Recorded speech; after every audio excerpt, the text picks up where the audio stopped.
Tui whaatala whātol whaapoponga o talafou mai le si ufonga le lau mua mō le nei tae au. Ua whaalia tangata o le Far North o se tūlanga whaanua noa tele pe a whai tāpuni e company pit te le le a ai o whale lau papa le Jugen wa le mauti noa le tūlanga o iele lumana ayo e whale lau papa o whalwhai ngāluenga se lua le Jugen New Zealand. O se company Japani ma ua wa ai fo i be whaatau watu. E maa fuana o le whaawau peo tūlanga whainga tāmalu i tau e le ngata i tonu lava o ngāluenga al company ai whaapea fo i le vāo fe whaatau wa inga na tā ua le Jugen New Zealand e le tasi se tau sanga na tau mawhai e whaaleleia lātou tupe maua i ona la lai lua i kai taia pe tai e le o mawhai lava o na tūlanga le lei mai. E to samale ono a whetanga tai au mau i kai taia mai whainga luenga silia mal to lua se lau ona tangata ia la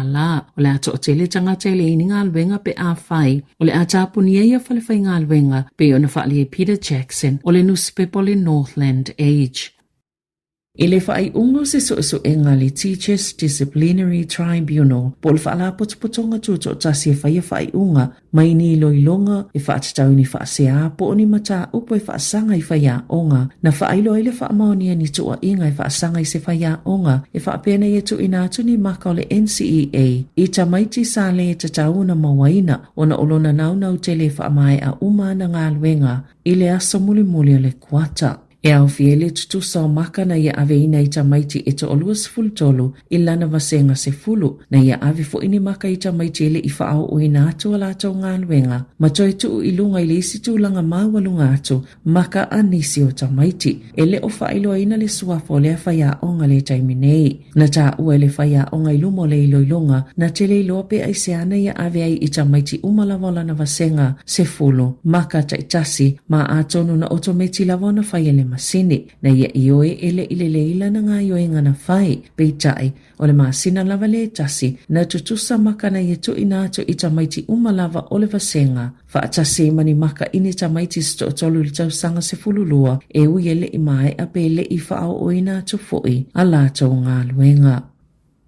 O le vai aso taloaina whaiese tu whanga whailonga a le te herenga waka po le University of Victoria i Wellingtone o le ki te pai Excellence Awards e whaatawa ina i whaia o ngai le University ua maua e la lātou tautua ma ua mole mawina le lele ato o tole whaatinonga o lātou matawhaioi malo lātou sao te le ua mawhauna au sia le tō whamamau a le University. Na whaamani ei nei le sunga Dr. Li Tasi Sua Tavila i le whailonga o le Moana Moa Award o Dr. Li Tasi o le whaiaonga senior le School of Health i le University o moli mau le University o le aonga Dr. Li Tasi wātangia mai ei mata anga mata ngofia wha Pasifika o tāo whai ai vaenga tāo wa uma mana te aoa o atu i se awala e le ngātai whaaloalongi e le sila fia tāo na pasi mai e tua a. Ai ia whaamauti no foi o lo wha awai tangata uma ma mawhaiona o lātou wao tusa lava po wai i lātou. Ai o lo pui ma tau sisipe i mata anga matango fie o tūmanga i whanua whaapea o lātou whaasinomanga mai whaawai nei mea uma mai le tō whaamamau. O le sunga Dr. Li Tasi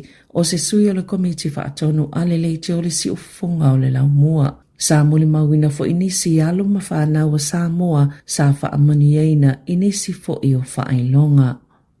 Ua amata whaamamaluina mai le so le si tanga o le living wage i le lua iwa tāla iwa se fulu sene le ito la e iwa sene ua whaapopo i le lua se fulu valu tāla iwa 5 sene sa iai o le living wage Aotearoa New Zealand. Le maftanga ni whaalāpotupotonga ua tu whaatasi ani iuni manisi fo i whaalāpotupotonga la tau te whaatulanga ina le tutongi e tāla whea ngai malava e tau si ai se ainga na saunoa le taitaifono Muriel Tunoho o le taimi nei wā tili whaatitele ina le whaale tonu i aso taitasi o na ole tau ngata o le tau le soifuanga ma ua matua mo o mia lava le living wage e silia ma le tolu se lau wha se fulu. Whale whai ngā luenga e whaonga ina le taiana le e tutongi e tangata whai ngā luenga i le tutongi e tāla whea ngai ma lava o na tau si ai se ainga e le ui eise tuutuunga whaale tōla whono mō whale whai ngā luenga e tutongi e tangata i se tutongi lunga atu o le tutongi a mata o le so lea fo iwasi iti ai le tutongi a mata o le minimum wage.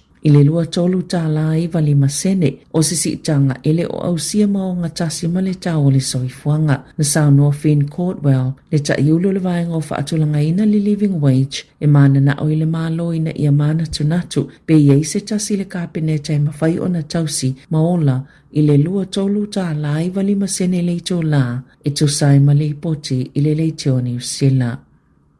Na whaalia le toa tā mai o se ta mā porirua o nei whaitau māsina o whiinau ma le ofisa o ngā luenga ma tupe maua po le wins. E whaatatau ila na benefiti ai ana le tele I ei fisilia le Radio New Zealand e le vave o na maua. Na whaatu e sele mata ngā luenga o anga whasota ai po le MST o na ole le tali eina le taimi mua le talo sanga le tama. Mo le benefiti ua ta o le supported living payment e uina whaao o atu I ei le pepa whaamaunia mai lana fo mai e le tatau na toi whai ngā luenga na whaalia lona alo o lona atunga lunga o isi fo I ainga o lo fea ngai matulanga whainga tā I le whina wina o le benefiti masale e tatau lava o na tupu le tūlanga o le tā pāle o se whautuanga mai se tangata o lo o ia sila fia le leile wha ngā solonga le pola kalame o benefiti. Fiso soani iai ma le au nanga whaasala lau le leitio New Zealand ina ia mo se whai unga le leo le mata upo. E ono tasi tau sanga le tamaa, mana vaea maila na ngāluenga le māsina o au kuso, peitai, o le taimi lea, ua lewa na whea ngai ei fo I mawhainga tā,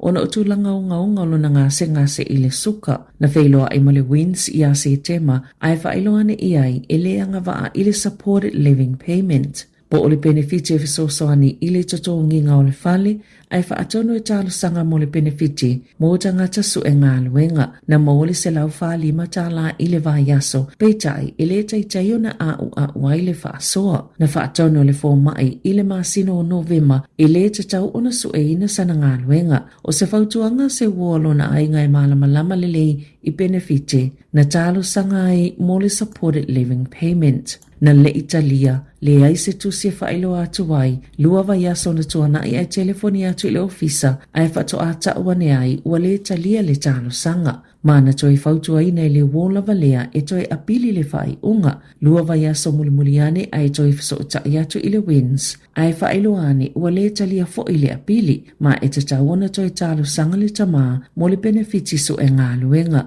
Ma wia I loa le tama le fisosani le litio New Zealand, le na fisilingi ina le MST, o na yaso mulimuliane, na whaafiso utai le MST le tama, ma whailoa iai, ua taliela na talo sanga, mai na te maua ina le taitolu se lau tolu tasi Tala. I le vaiaso, ma toi tutongi mai isi vaiaso ia ua tuanai, na whaalia le komisina whaitu malonga ngau and Dave Stone. Le fōwhanga I whaato ese pe awhisa ngai ma le tama, o na ole se seo la lato whai unga, na mafua le sasi. O nei le ilo ina ato o toa, mau umana tuu ina atu, o le whaamoemoenga au tua la lato o whai ngā luenga. Ina ia mawhai o na tuu ina atu se au nanga tāla whea ngai I taimi uma, ma ngā lulue mā losi ia so umai e lango I tangata, o lo o sulu atu, mō se whesoa soani. E lata I le tolu se fulu afe Tala, le tau o ni tu la whai ngā luenga whaapopo po overtime hours. Na tusi I whaamaumaunga e se tangata whai ngā luenga I leo, peitai e le I whai ngā luenga ai, pio na whaalia se so enga le IPCA. Po le la whaatuma o tia leo e ilo ina, ngā iuinga whaatino o tangata whai ngā luenga le mata ngā luenga. Na whaalau ilo ina I lea solua le unga la lato suenga I lea tangata whai ngā luenga. Sa tu ina atu e lea tangata se whaamaumaunga o ana taimi whai ngā luenga whaapopo mani sifi e le I whai ngā luenga ai. Na le iloa e le sati newa ai le sia kinga o whaamaumaunga o taimi o tangata whai ngā luenga I aso e le inga lua e lea tangata whai ngā luenga. Se ia o ina a mata o na o lato mā salo I le tele o overtime na tūsia. Na su e ina mana lava muli mau na whailo ai e le I whai ngā luenga le tangata I tū la I ana nofo matusi ma e lata I le whase fulu whaamaumaunga o taimi whai ngā luenga po o time sheets na iaia taimi whaapopo o lea tangata whai ngā luenga o lo whaatalilo na whaasalanga ina ua whaamaonia o na mōlianga.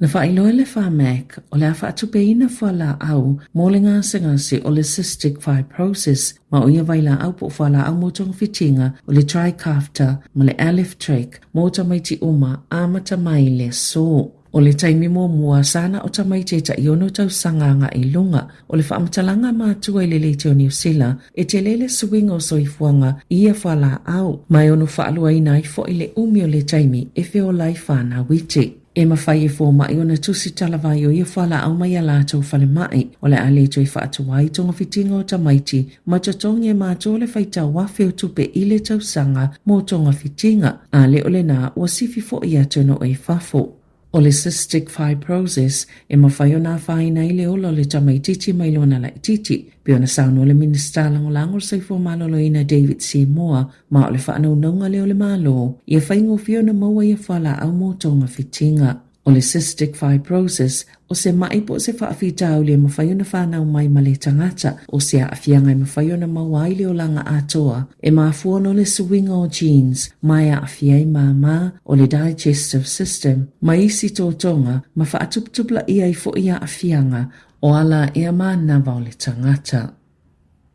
I ta alonga, sa whaalia le presidente o le whaalapotupatonga soka la langi Gianni Infantino i le asolua ilunga o le AFP o le AAY Iran i le ipo le la langi ma o le ata alo foi i la lātou pulu i te tono le United States e pio na whaatulanga ina le polo kalame e ui i le taua isa sa e tō tono. E polo whaatasi Iran ma le All Whites a New Zealand ma e ta alo i le aso 15 Iuni i Los Angeles o le ipolo la langi lo tali malo i le United States, Mexico ma Kanata ma e amata i le aso 10 o Iuni sa wha le tono le awai o Iran i le ipolo la langi o na o le taua le na amata ina i le aso 10 o Februari. Tala fo ia mai le si ufonga le lau mua mo le nei vaenga o le tai au.